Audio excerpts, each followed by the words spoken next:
त्याला महाबळेश्वरचं नाव पडलं गेलं. तर उजव्या साईडला आपल्याला महाबळेश्वर मंदिर पाहायला भेटतं, तर डाव्या साईडला अतिबळेश्वर मंदिर.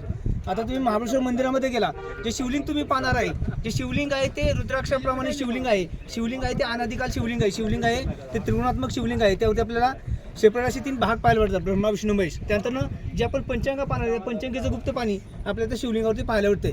शिवलिंगावर जरी तुम्ही पाणी हटवलं तरी शिवलिंगावरती पाणी जमा झाले आपल्याला पाहायला भेटते.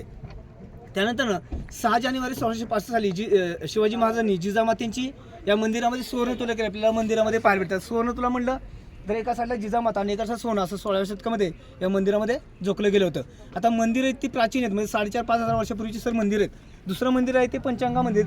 त्या पंचांगा मंदिरामध्ये एकूण आपल्याला 7 नद्यांचा उगम पाहायला भेटतो. गायत्री, सावित्री, कोयना, कृष्णा, वेण्णा, भागीरथी आणि सरस्वती आहे. अशा 7 नद्या, त्यापैकी सरस्वती आणि भागीरथी अशा 2 नद्या गुप्त आहेत आणि बाकी 5 नद्या ह्या कंटिन्यू वाहताना पाहायला भेटतात. 5 नद्यांचं पाणी एकत्र करून गोमुखीतून काढलेलं पाणी हे तीर्थ म्हणून मानलं जाते. म्हणजे घरच्या मंदिरामध्ये किंवा पूजेसाठी त्या पाण्याचा तुम्ही वापर करू शकता. आता सरांबरोबर जायचे, दर्शन करायचं, सरळ गाडीकडे यायचे. गाडीतून तुम्हाला पुढच्या पॉईंटला पण जायचे.